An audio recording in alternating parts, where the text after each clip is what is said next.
jemaat yang dikasihi Tuhan, hari ini kita sedang memasuki situasi kenormalan yang baru karena dampak daripada wabah coronavirus.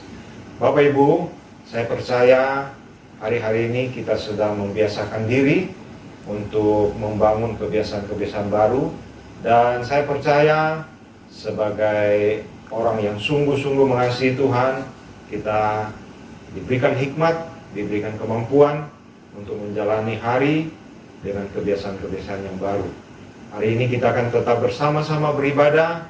Saya percaya lawatan Tuhan akan terus menyertai Bapak Ibu Saudara sekalian. Selamat beribadah, Tuhan Yesus berkati. Shalom Bapak Ibu yang dikasihi oleh Tuhan, kita bersyukur bisa berjumpa kembali dalam ibadah Raya Minggu pada hari ini. Kita bersyukur bahwa Tuhan selalu menyertai dan melindungi setiap kehidupan kita. Walaupun di akhir-akhir ini situasi yang sekarang yang kurang menentu, tetapi kita percaya bahwa kasih Tuhan, Dia Bapa yang selalu memelihara dan menjaga, melindungi setiap kehidupan kita. Mari kita siapkan hati kita untuk datang di hadapan Tuhan pada pagi hari ini. Mari kita naikkan syukur kita, mari naikkan sembah, sebab Dia Allah Bapa yang patut untuk disembah. Haleluya.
Bapa di hadapan-Mu. Kami bersyukur Tuhan bahwa Engkau Bapa yang setia dalam kehidupan kami. Engkau Bapa yang selalu memelihara dan menjaga setiap kehidupan kami. Saat ini Bapa, kami datang di hadapan-Mu.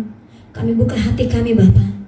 Kami mau datang untuk memuji-Mu Tuhan, untuk menyembah-Mu Tuhan, bahkan mendengarkan kebenaran firman-Mu. Layakan kami Bapa. Ampuni setiap dosa pelanggaran kami, pikiran, perkataan, perasaan, perbuatan kami yang tidak berkenan di hadapan Tuhan. Ampuni kami Bapa, dan layakan kami untuk berjumpa dengan Engkau Yesus. Terima kasih Tuhan. Kami menyerahkan ibadah kami ke dalam tangan pengasihan-Mu. Biarlah Engkau yang berkuasa, Engkau yang berdaulat Tuhan, di dalam nama Tuhan Yesus. Haleluya. Amin. Puji nama Tuhan. Mari kita datang lebih lagi di hadapan Tuhan. Mari kita naikkan sembah kita, mari naikkan syukur kita, sebab Dia Allah yang layak disembah, Dia Allah yang layak ditinggikan, sebab Dia sumber kehidupan kita. Dia satu-satunya pertolongan dalam kehidupan kita. Terima kasih Bapa. Terima kasih Tuhan Yesus. Terima kasih Roh Kudus. Haleluya.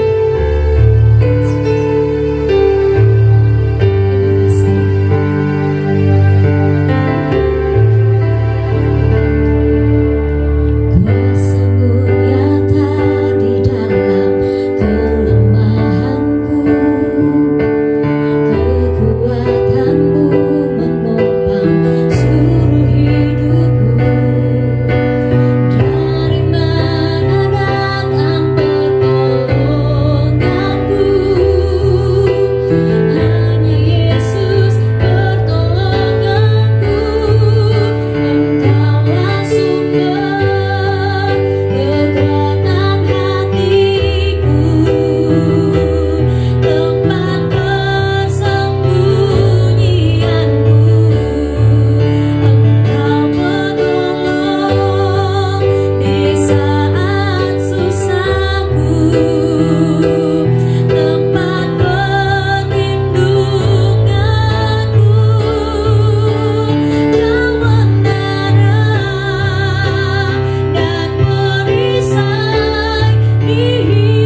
setiap kami untuk melewati badai ini Bapa. Engkau ada bagi kami. Engkaulah sumber kekuatan hatiku, tempat persembunyianku. Engkau penolong di saat susahku, tempat perlindunganku.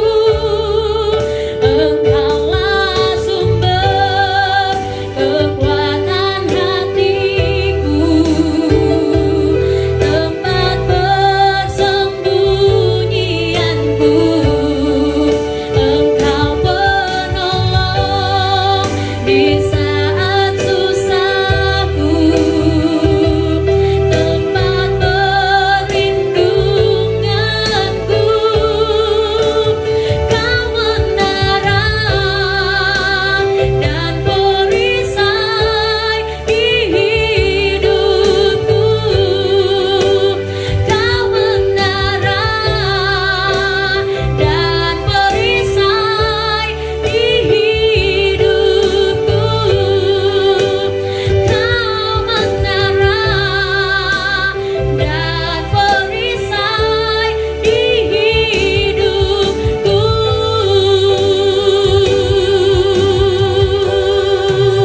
Benar Tuhan, Engkau menara dan perisai dalam kehidupan kami Bapa. Bersama dengan Engkau Tuhan, kami percaya kami menjalani kehidupan ini, kami tidak pernah takut Tuhan, sebab Engkau selalu menyertai setiap kehidupan kami. Kami mau bertepuk tangan bersorak bagi nama-Mu Tuhan, sebab Engkau yang layak untuk terima segala pujian, hormat, syukur kami Bapa. Di dalam nama Tuhan Yesus yang bersuka cita, sama-sama kita katakan amin. Puji nama Tuhan. Kita memuji Tuhan, kita bersyukur sebab Dia Allah yang dahsyat. Dia selalu ada bersama-sama dengan kita, bahkan Dia memberikan setiap kita kemenangan. Dia memberikan setiap kita kuasa untuk menang. Amin. Haleluya.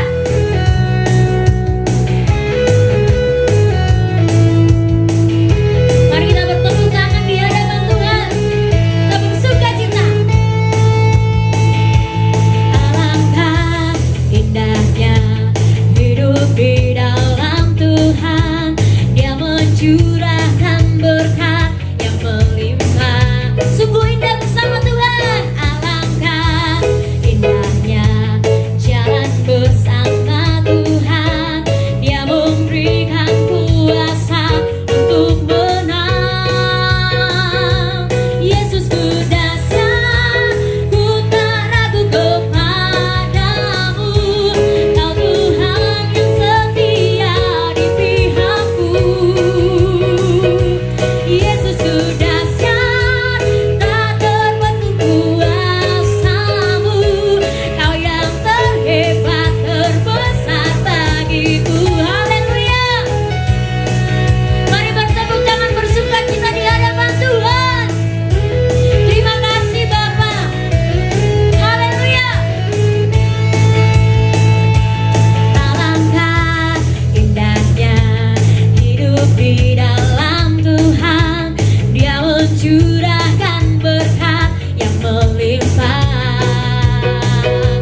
siapkan hati kita untuk mendengarkan kebenaran firman Tuhan. Mari kita buka hati kita biar kebenaran itu menjadi rema, menjadi bagian dalam setiap kehidupan kita, dalam menjalani kehidupan ini.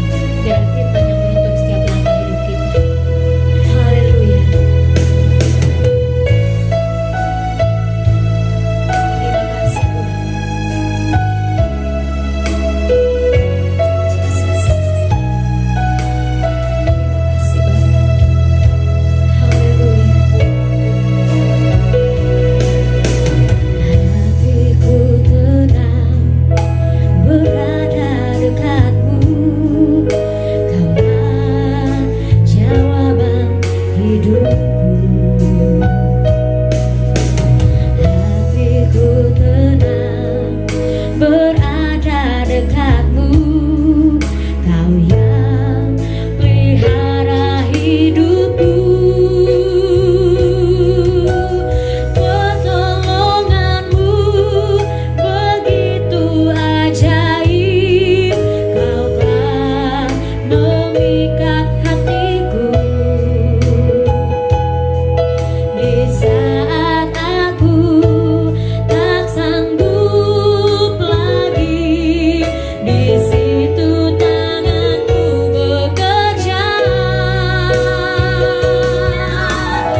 Shalom Bapak Ibu Saudaraku yang kekasih dalam Tuhan dimanapun saudara berada.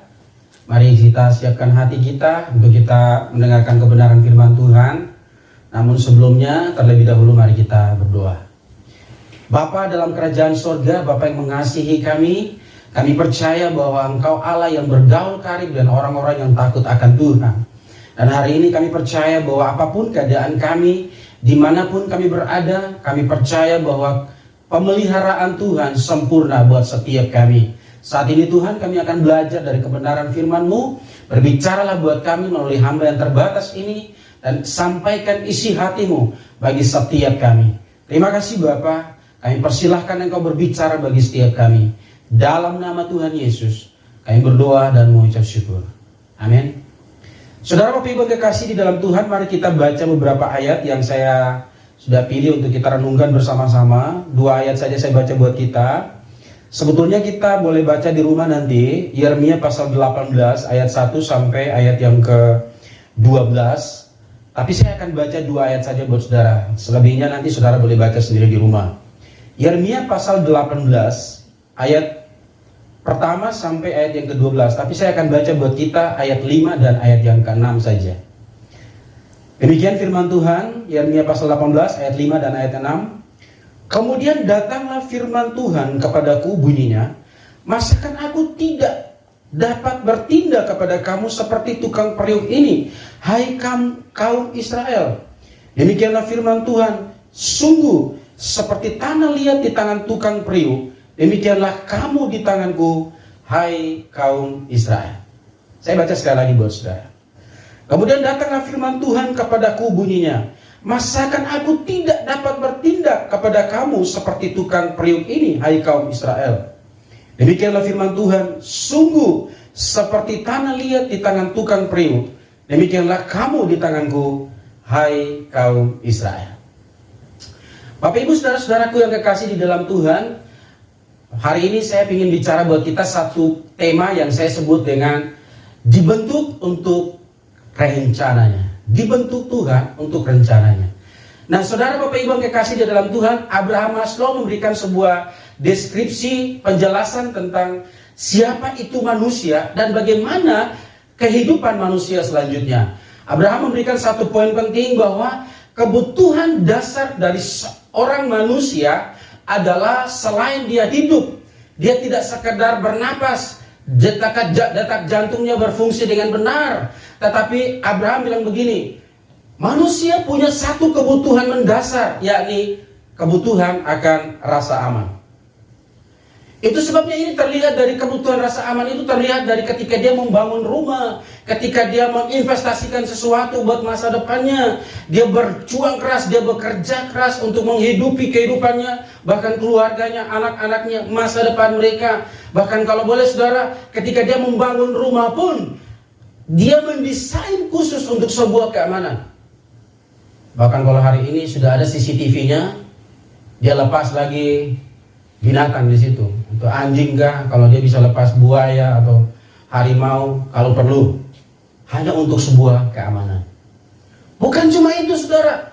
Orang bisa mengumpulkan banyak hal. Orang bisa mempersiapkan banyak hal untuk sebuah yang namanya keamanan bagi di hidupnya. Apakah itu soal kepintaran?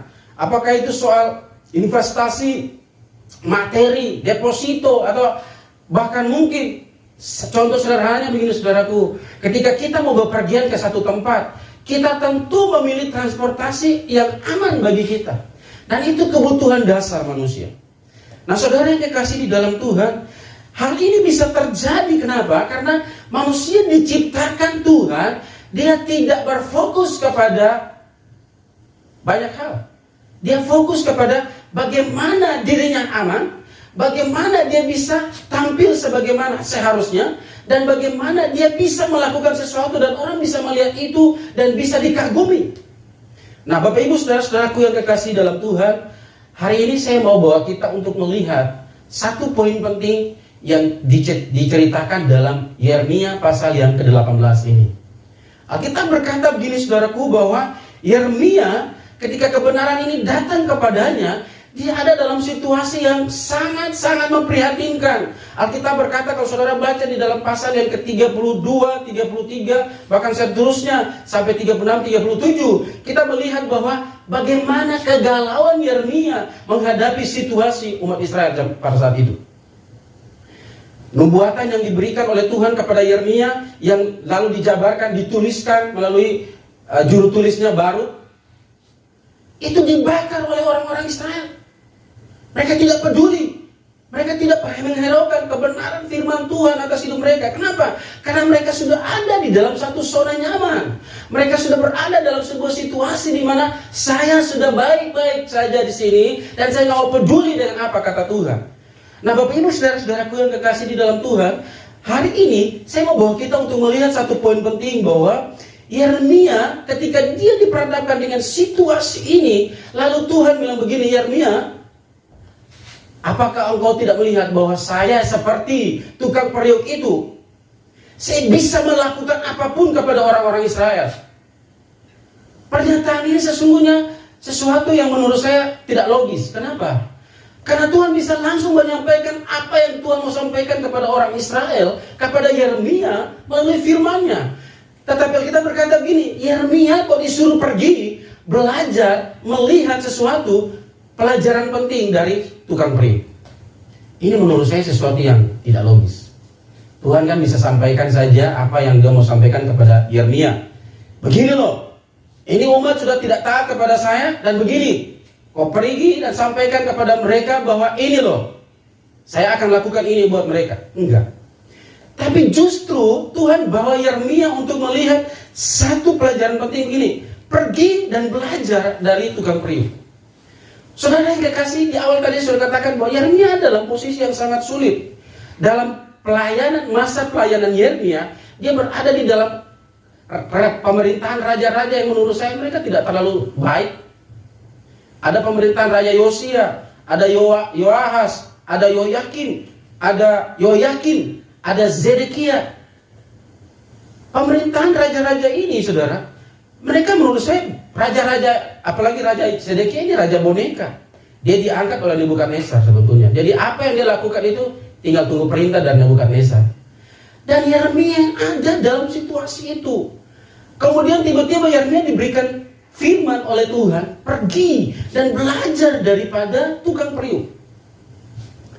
Saudara yang kekasih di dalam Tuhan, kalau kita belajar tentang pencipta dan yang diciptakan hari ini, dengar baik, Tuhan tidak punya tanggung jawab moral terhadap hidupmu. Apa maksud saya begini, saudara? Dia tidak menciptakan hidupmu pun bukan urusannya sebetulnya. Dia tidak bertanggung jawab terhadap kita. Kenapa? Dia pencipta dan saya dan saudara adalah dia yang diciptakan. Kita tidak bisa mengatur dia.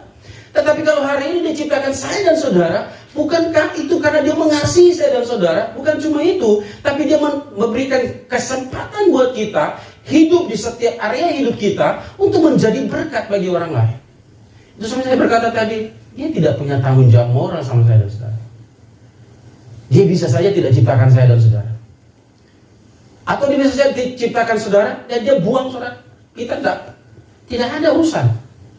Tetapi kalau dia memberikan kesempatan buat kita menikmati sebuah kehidupan, ada dalam sebuah proses hidup, bukankah dia mengasihi saya dan saudara, dan dia mau supaya melalui hidup kita menjadi berkat bagi orang lain. Bapak Ibu saudara-saudaraku yang kekasih di dalam Tuhan, mari kita perhatikan beberapa poin penting yang disampaikan Yeremia melalui teks ini. Apa yang Tuhan lakukan melalui Yeremia sebagai abdi Allah yang harus belajar sebuah proses kehidupan melalui tukang periuk ini, saudara. Hal yang pertama, kita lihat di dalam ayat yang pertama sampai ayat yang ketiga, Yeremia diberikan firman, Alkitab berkata begini, firman yang datang dari Tuhan kepada Yeremia bunyinya, pergilah dengan segera ke rumah tukang periuk. Di sana aku akan memperdengarkan perkataan-perkataanku kepadamu. Lalu pergilah aku ke rumah tukang periuk, dan kebetulan ia sedang bekerja dengan pelarikan. Ayat yang kedua berkata begini, kamu pergi ke sana dan di sana aku akan memperdengarkan perkataan-perkataanku kepadamu. Di awal tadi saya sudah katakan bahwa bisa saja Tuhan sampaikan apa maksudnya kepada umat Israel melalui Yeremia, melalui kebenaran itu. Yeremia sampaikan kepada umatku, mereka sudah tidak taat kepadaku. Ini firman yang harus kau sampaikan. Ini akibatnya. Tapi tidak. Yeremia justru digiring untuk belajar sebuah proses di tukang periuk. Nah, hal yang pertama yang saya ingin kita lihat adalah begini saudara. Ini adalah bicara tentang sebuah komitmen untuk taat kepada firman Tuhan. Sebuah komitmen untuk taat kepada firman Tuhan. Ketaatan itu bukan dari luar, tetapi ketaatan itu harus lahir dari dalam. Itu sebabnya Tuhan bilang sama Yeremia, pergi sekarang. Nah, kalau dia bilang, segera pergi ke tukang periuk. Aku akan memperdengarkan perkataan-perkataanku. Saudara yang kekasih, kenapa dia harus taat? Kenapa dia perlu taat? Dia perlu pergi ke sana. Bisa saja Yeremia bilang, Tuhan kalau saya mau sampaikan apa, sampaikan saja sama saya. Bukankah Tuhan tahu bahwa saya lagi pusing? Saya ini lagi galau dengan umat yang Tuhan percayakan kepadaku hari-hari ini.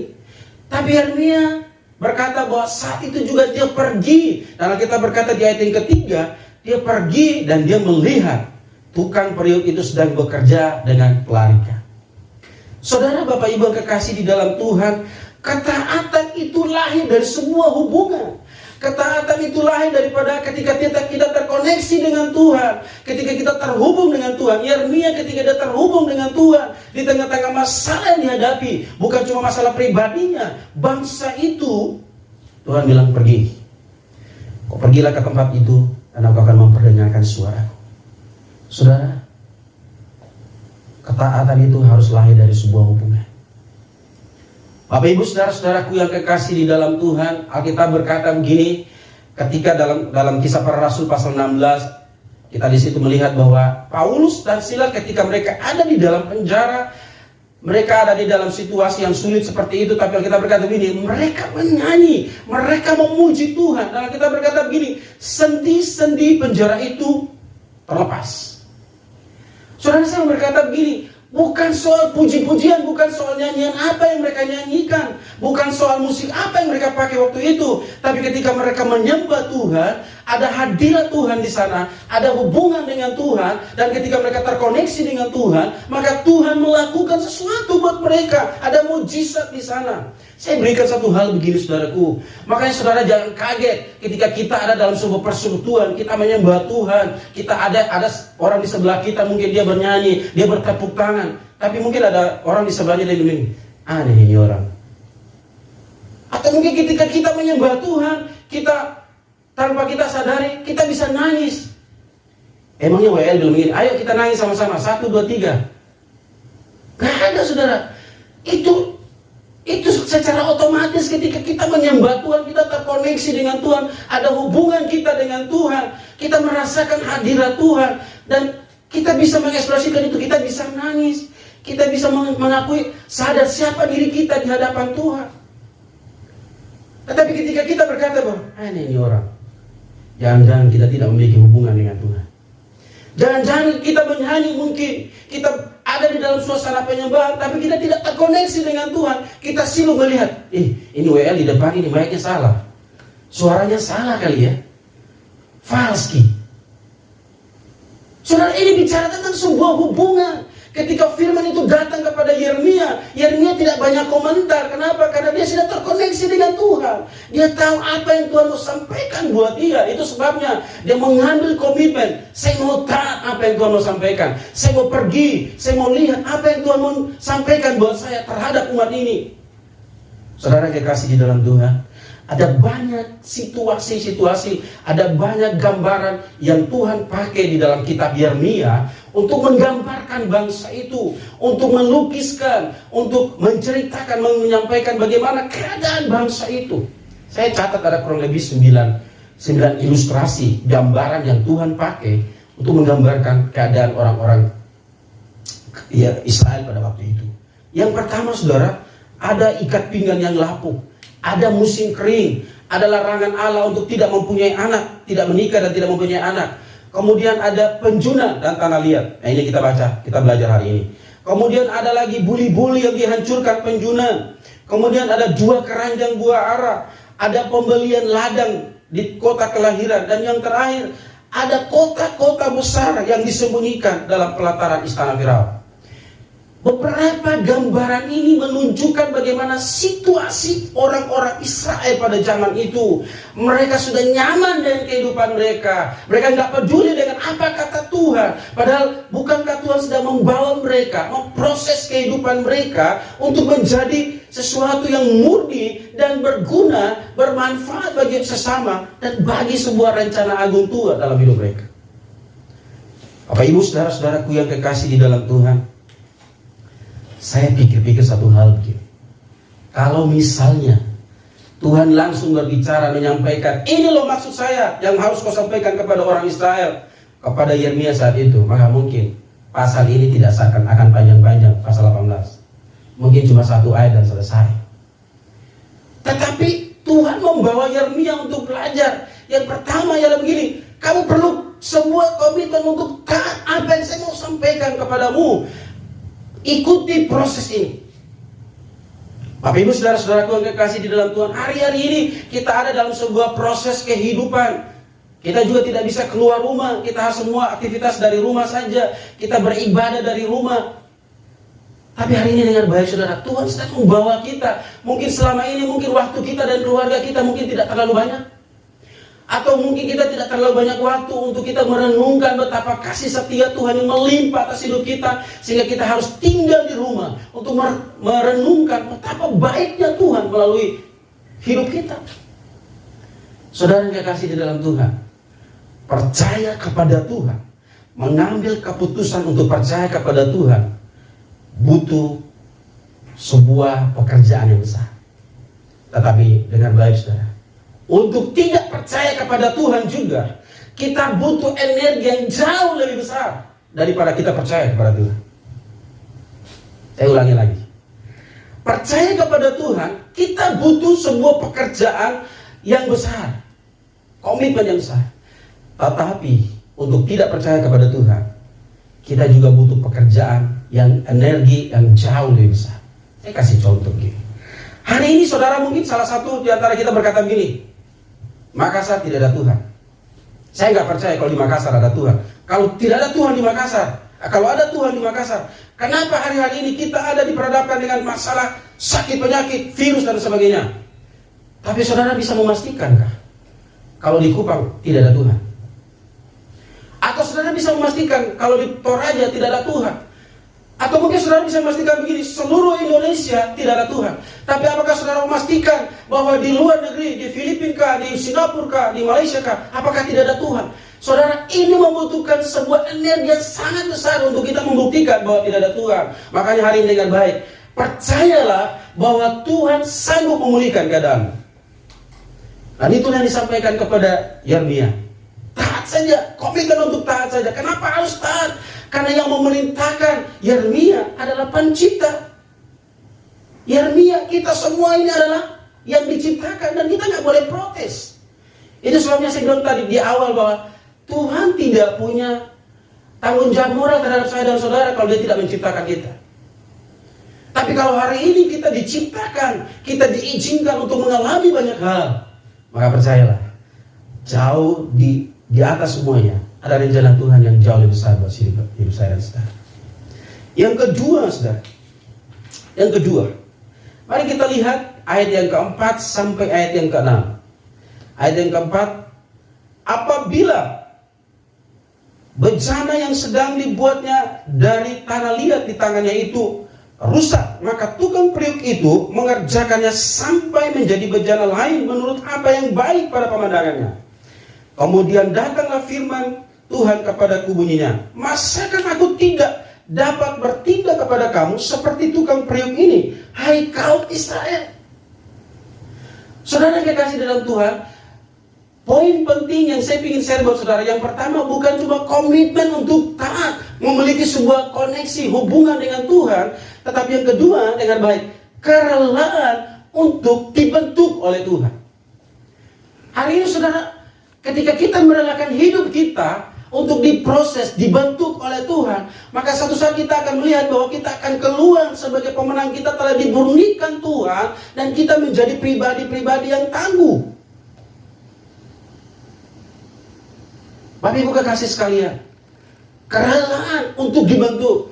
Kalau kita bicara tentang kerelaan, maka saya mau bilang begini saudara, ketika saudara duduk manis untuk mengikuti ibadah online seperti ini, ketika saudara duduk untuk beribadah, menyembah, memuji Tuhan, ketika saudara tidak rela, saudara tidak bisa lakukan itu. Hanya sebuah kerelaan saja yang membuat saudara memilih untuk melakukan apa yang Tuhan mau dalam hidup saudara. Ketika saudara menyembah Tuhan, itu sebuah kerelaan harus lahir dari hati kita. Selama kita tidak rela, maka kita tidak mungkin kita akan lakukan.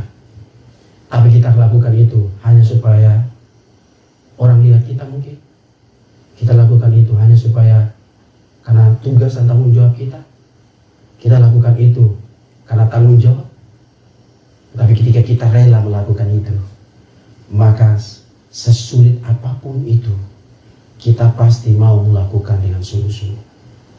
Saudara Bapak Ibu yang kekasih di dalam Tuhan, hidup di tangan Tuhan berarti kita mengakui posisi kita sebagai yang diciptakan. Makanya di ayat yang 4 itu Yeremia bilang begini, kalau tukang penjuran itu dia lihat bahwa bentukan ini tidak baik, dia hancurkan dulu, lalu dia buat bencana yang lain. Saudara sakit gak saudara? Sakit. Saudara bisa bayangkan ini sudah bagus sedikit menurut pemandangan kita, tapi ternyata pencipta kita bilang begini, ini belum bagus. Dia hancurkan dulu, lalu dia bentuk yang baru. Dia bentuk sesuai dengan maunya dia. Saudara, apakah itu tidak sakit? Sangat sakit. Tapi tahukah saudara bahwa ketika kita rela hidup kita dibentuk oleh Tuhan, bukankah kita akan keluar sebagai pemenang? Kita akan keluar dengan sebuah wujud yang baru. Ya, saya tidak membawa saudara untuk berpikir macam-macam. Wujud yang baru dalam arti begini saudaraku, kita akan keluar sebagai pemenang. Kenapa? Karena kita dibentuk oleh Tuhan. Kita sudah keluar dari proses itu dan kita mendapatkan hasil yang baik. Ada banyak orang yang ingin dapat hasil yang baik, tapi tidak mau melewati proses. Nah, saudara yang dikasih di dalam Tuhan, hari-hari ini saya secara pribadi berkata begini saudara, Tuhan sedang membawa kita ada dalam sebuah proses kehidupan rohani kita. Mungkin selama ini kita tidak punya waktu yang baik untuk kita berkomunikasi dengan Tuhan. Kita mungkin berpikir kita fokus kepada apa yang menjadi kesibukan rutinitas kita, sehingga kita lupa bahwa di atas segala-galanya Tuhan harus mendapat tempat yang layak dalam hidup kita. Dan hari-hari ini ketika kita diberikan protokol oleh pemerintah untuk harus ada di rumah, maka saya percaya begini, ada waktu yang Tuhan kasih buat kita untuk kita boleh bersama-sama merenungkan arti kehidupan kita, dan kita boleh belajar untuk mengasihi Tuhan lebih dan lebih lagi. Bapak Ibu saudara-saudaraku yang kekasih di dalam Tuhan, tujuan Tuhan bagi kita manusia untuk membantu hidup kita adalah begini saudara, supaya kita ada memenuhi rencananya dalam hidup kita. Alkitab berkata bahwa Tuhan memproses kita. Sakit, iya sakit. Tapi tahukah saudara bahwa Tuhan tidak akan mungkin memproses kita melebihi daripada kekuatan kita. Tuhan sedang membawa kita. Yesus bilang begini, kuk yang dipasang itu enak. Kuk itu enak kalau kita taat. Selama kita tidak taat dan kita tidak rela, kuk itu pasti sakit. Tapi ketika kita taat, ketika kita rela dibentuk Tuhan, maka kuk yang dipasang dalam hidup kita itu pasti enak. Kenapa? Karena kita taat protokolnya. Bapak Ibu saudara-saudara yang dikasih di dalam Tuhan, berapa banyak kita yang hari-hari ini ketika kita mendapat perintah dari pemerintah untuk harus tinggal di rumah, sering cuci tangan, menjauhi keramaian, berapa banyak kita yang sudah taat melakukannya. Saudara yang dikasih di dalam Tuhan, taat. Percayalah bahwa begini saudara, kita tunduk kepada otoritas, kita menghormati pemerintah, menghormati orang yang lebih tinggi dari kita posisinya. Tidak berarti bahwa begini saudara, kita harus lihat begini, kalau perintah tapi kau tidak lakukan juga. Saya ingat satu hal begini saudara. Saya beberapa hari ini lagi baca di dalam 1 Samuel. Saya ingat satu hal begini. Tuhan tidak pernah menyuruh hormatilah ayahmu dan ibumu dan lanjut umurmu. Tuhan tidak bilang begini, hormatilah ayahmu dan ibumu kecuali mereka kafir kah? Atau hormatilah ayah dan ibumu kecuali mereka nakal kah? Tidak ada kecuali-kecuali. Mau keadaan mereka seperti apapun, tunduk dan taat saja. Mereka orang tua. Dan hari ini dengan baik. Bicara tentang otoritas, bicara tentang ketaatan, maka ketaatan itu tidak harus kita begini, saudara. Saya mau taat karena saya melihat dia kasih teladan atau enggak. Enggak. Dengar baik. Ketaatan itu adalah pilihanmu. Bukan didasarkan atas orang yang kau mau taat perintahnya ini dia melakukan atau enggak. Kalau kau milih untuk taat itu harus lahir dari diri kita, bukan dipengaruhi oleh sesuatu dari luar. Itu sebabnya saudaraku, mari berikan hidup kita dibentuk oleh Tuhan. Yeremia ketika dia dibawa Tuhan untuk melihat proses pelarikan, saya melihat saudara begini. Saya di Makassar saya tidak pernah lihat, tapi di kampung banyak orang di kampung saya bikin kerajinan tangan dari tanah liat, periuk tanah, tempat taruh sambal, itu bikin dari tanah liat. Nah saya pikir satu hal begini, untuk sampai kepada barang itu jadi seperti yang kita pakai di rumah, saudara, itu tidak semudah itu. Itu dia ambil tanah liat itu juga tidak sembarang ambil tanah liat. Dia tanah liat yang itu ada kriterianya, kriteria tanah liat yang baik untuk dipakai untuk hal-hal seperti itu. Ketika dia ambil itu ada adonannya, ketika sudah ada adonannya, dia bentuk, setelah dibentuk bukan tidak langsung jadi, saudara, dikeringkan, setelah dikeringkan dibakar dulu. Dibakar. Kalau proses pembakarannya tidak betul juga itu tidak akan bagus. Tapi kalau proses pembakarannya betul, kita ketok begini dia bunyi nyari, itu sudah bagus. Nah saudara kekasih di dalam Tuhan, terkadang kita tidak berfungsi dengan baik karena kita tidak melalui proses yang baik. Saya ingat dalam 1 Samuel pasal 4, saudara, Alkitab berkata begini, orang-orang Israel mengalami kekalahan besar, bahkan tabut Allah, tabut perjanjian itu dirampas oleh orang-orang Filistin. Dan Alkitab berkata begini, ketika tabut itu dirampas oleh orang-orang Filistin, mereka mengalami kekalahan besar.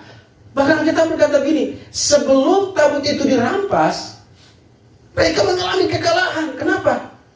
Karena hadirat Allah sudah tidak ada di situ.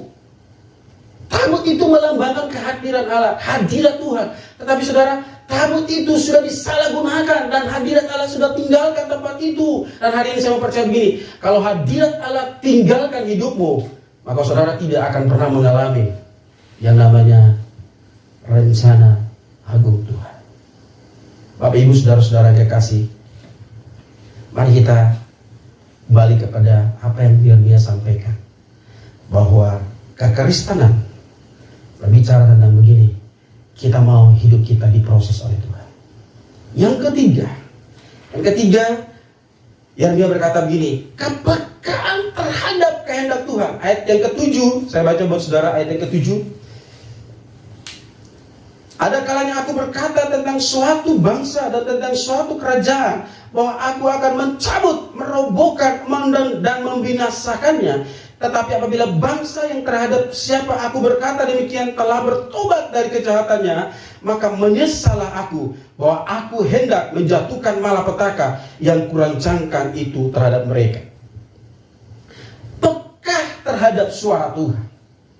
Nah Tuhan bilang begini, ketika kita memberikan hidup kita diproses oleh Tuhan, dibentuk oleh Tuhan, maka Tuhan bilang begini, malapetaka yang telah dirancangkannya dia akan cabut kembali. Saudara, Bapak Ibu yang kekasih di dalam Tuhan, mungkin saudara bilang begini, kalau begitu Tuhan itu tidak konsisten dong dengan janjinya. Kita akan bahas di waktu yang lain. Saya tidak akan bahas itu. Tapi mari kita melihat bahwa bicara tentang kepekaan kita terhadap kehendak Tuhan, artinya begini, kalau kita mau supaya kita hidup dalam rencana agung Tuhan, maka mari taat dan berikan diri kita dibentuk oleh Tuhan, diproses oleh Tuhan, semau-maunya Tuhan. Kadang-kadang kita berusaha untuk tolong Tuhan, Bukan Tuhan tidak mau tolong kita, saudaraku. Tetapi kadang-kadang kita merasa bahwa kita perlu tolong Tuhan. Kita sudah berdoa, kita minta pertolongan, baru saja amin. Kita sudah melakukan apa yang harus kita lakukan supaya kalau boleh tercapai maksud kita. Padahal bukankah kita sudah minta sama Tuhan? Izinkan Tuhan melakukan sesuatu buat hidup kita. Nah, saudara yang kekasih di dalam Tuhan, mari kita belajar dari kebenaran ini. Tuhan menginginkan kita mempunyai hati yang peka terhadap kehendak Tuhan. Hati yang peka terhadap rencana dan kehendak Tuhan dalam hidup kita. Ini bisa terjadi ketika kita bersedia untuk menanggalkan kehidupan kita yang lama dan kita fokus kepada Tuhan. Bapak Ibu Saudara yang kekasih dalam Tuhan, di awal tadi saya sudah katakan bahwa manusia memiliki sebuah kebutuhan dasar, yaitu rasa aman. Itu bisa terlihat dari bagaimana dia membangun rumah, bagaimana dia menginvestasikan banyak hal untuk keamanan masa depannya dan sebagainya. Bahkan mungkin orang merasa bahwa dengan filsafat, dengan kepandaian, dengan kepintaran dan semuanya itu memberikan sebuah rasa aman. Tapi hari ini dengan baik, saudaraku, semua itu satu saat itu akan berakhir. Ketika Yesus datang sebagai raja di atas segala raja, sebagai hakim di atas segala hakim dengan baik, waktu itu saudara, hakim yang terbaik di bumi pun akan dihakimi oleh hakim agung kita. Itu sebabnya saudara, dalam kondisi seperti itu, apakah yang bisa membuat kita aman? Agama kah? Apa yang kita punya? Tidak ada satupun, kecuali kita punya Yesus. Dia adalah pembela kita satu-satunya. Itu sebabnya saudaraku yang kekasih, mari kita belajar satu hal. Yeremia dibawa kepada sebuah perintah Tuhan. Sekalipun dalam situasi realnya, apa yang dinubuatkan, yang dinubuatkan oleh Tuhan, dan nubuatan-nubuatan itu ditulis oleh Baruk dan disampaikan kepada umat Israel waktu itu, semua itu dibakar. Bahkan Yeremia dipenjarakan, saudara. Kalau saudara baca di dalam pasal yang ke-30 lebih itu ada, saudara. Saudara bisa baca di rumah bahwa hanya untuk mempertahankan sebuah kebenaran, dia perlu mempertaruhkan nyawanya. Tapi saya mau bilang begini, saudaraku, ketaatan dan kerelaan kita untuk dibentuk oleh Tuhan akan membawa kita untuk mengerti bahwa Tuhan memiliki rencana yang agung bagi saya dan saudara. Bapak Ibu saudaraku yang kekasih, di akhir daripada perenungan ini saya mau bilang begini. Apa yang kita banggakan hari-hari ini? Uang kah? Jabatan kah? Atau semua yang kita punya kah? Tidak ada.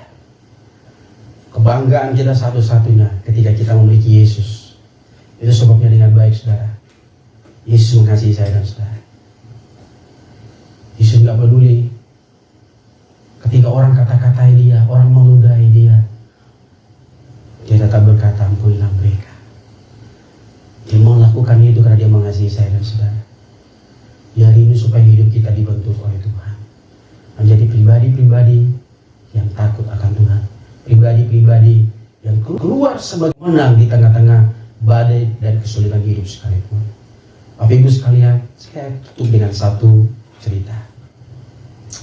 Satu kali saudara, dalam sebuah kerajaan ada seorang yang pintar sekali, tetapi di sisi lain dia pintar, tapi di sisi lain juga dia punya keterbatasan fisik. Orang selalu panggil dia si buruk rupa. Lalu suatu saat putri raja ini bilang sama dia, kalau kau ini pintar sekali, kau ini orang pintar, orang yang paling bijaksana, tolong sampaikan sesuatu buat saya. Lalu orang pintar ini dia berpikir-pikir, apa yang saya harus ngomong. Lalu dia bilang begini, apakah di rumah ada anggur? Di dalam kerajaan di istana itu ada anggur tidak? Lalu putri raja ini dijawab, ya pasti ada lah, namanya juga kerajaan. Terus anggur itu kamu taruh di mana? Ya lah, kami simpan di dalam apa namanya periuk tanah katanya. Lalu orang bijak ini pikir-pikir, salah. Kenapa kau simpan itu anggur itu di tempat seperti itu? Bukankah di istana itu penuh dengan emas, perak dan sebagainya? Masa sebagai seorang raja yang punya segala-galanya, masa anggur disimpan di tempat yang seperti itu? Putri raja ini pikir-pikir, betul juga. Lalu saudara, dia pulang, dia melakukan apa yang seperti apa yang disampaikan oleh orang bijak ini. Dia simpan anggur itu di tempat yang notabene terbuat dari emas dan perak. Tibalah saatnya anggur ini diminum, saudara. Anggur ini bukannya bagus, tapi asam. Lalu raja marah sekali. Kenapa anggur ini rasanya seperti ini? Lalu singkat cerita, saudara, putri raja bilang begini. Orang bijak itu, dia bilang sama saya, anggur yang baik harus disimpan dalam tempat yang baik, seperti yang saya lakukan sekarang. Tetapi saudaraku, ternyata anggur itu rasanya lebih enak kalau disimpan di tempat seperti yang dikatakan tadi, periuk tanah itu. Nah, apa yang saya mau sampaikan bagi kita, saudara?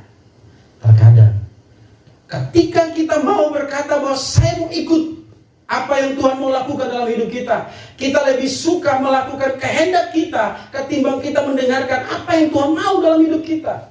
Sehingga kita lupa bahwa Tuhan mau hidup kita harus memberi warna yang berbeda kepada orang-orang di sekitar kita. Dengar baik, saudaraku, Tuhan mau melalui hidupmu, melalui hidup saya dan saudara, kita menjadi berkat bagi orang-orang di sekitar kita. Mari kita berdoa. Terpujilah nama-Mu ya Tuhan, yang telah memanggil dan membentuk hidup kami menjadi pribadi-pribadi yang mau dibentuk oleh Tuhan untuk menjadi pelaku-pelaku firman-Mu, menjadi pelaku rencana-Mu yang Tuhan mau lakukan bagi dunia ini. Terima kasih Bapa, teguhkan pengharapan kami di dalam Tuhan, supaya menghadapi dinamika kehidupan yang ada, kami boleh melihat kasih setia Tuhan, penyertaan Tuhan yang sempurna bagi kami. Di dalam nama Tuhan Yesus, kami berdoa dan mengucap syukur. Haleluya. Amin.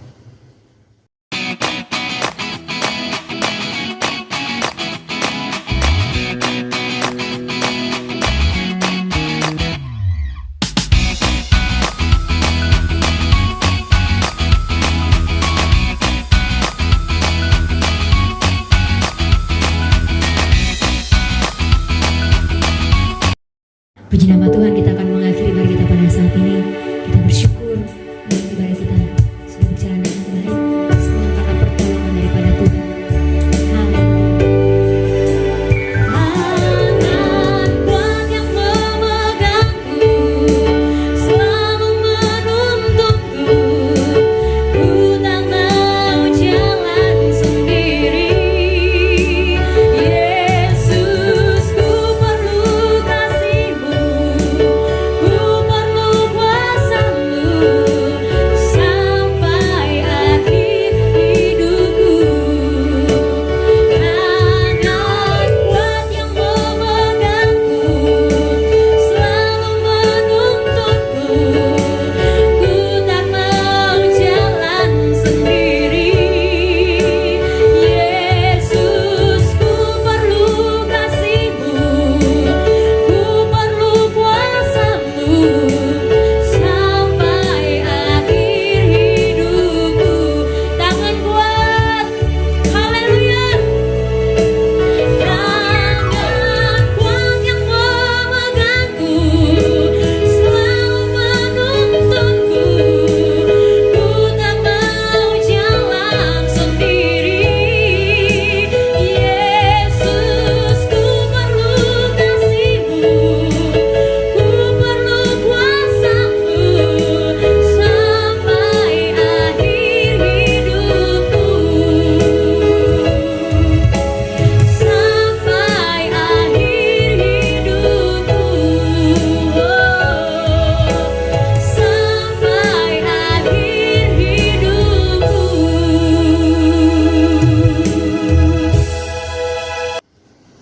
Mari kita berdoa. Bapa dalam surga, Bapa dalam nama Tuhan Yesus, Tuhan dan Juru Selamat kami yang hidup, kami boleh bersyukur kepadamu Tuhan buat anugerah kasih setia-Mu yang tidak berkesudahan dalam hidup kami. Kami boleh melewati minggu lepas minggu, hari demi hari dalam setiap pergumulan kami sampai hari ini Tuhan. Apapun keadaan kami hari-hari ini, kami tahu bahwa semua dalam kendali Tuhan. Terima kasih buat semua berkat kasih karunia-Mu bagi kami. Kami berdoa untuk mereka yang dalam kelemahan tubuh, umat-Mu yang ada dalam kesakitan, dalam proses pemulihan. Kami minta di dalam nama Yesus, biarlah kekuatan pemulihan terjadi atas kehidupan mereka. Kami berdoa bersyukur juga buat mereka yang berulang tahun sepanjang minggu ini.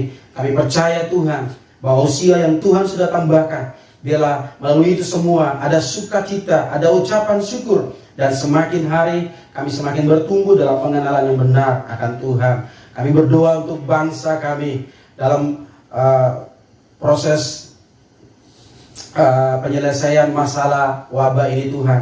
Kami berdoa untuk pemerintah, kami berdoa untuk para medis, dokter, perawat, suster yang ada, yang bekerja dengan sekuat tenaga untuk para pasien yang sudah terpapar COVID-19 ya Tuhan.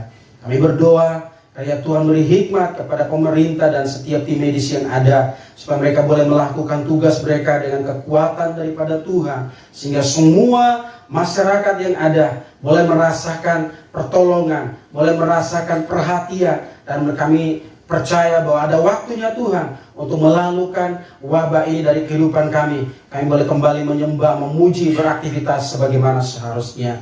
Terima kasih Tuhan Yesus. Kami berdoa untuk pemerintah pusat sampai kepada daerah-daerah, semua kebijakan-kebijakan dilakukan untuk penanggulangan penyebaran COVID-19 ini. Kami berdoa supaya semuanya itu dilakukan di dalam hikmat dan pertolongan Tuhan.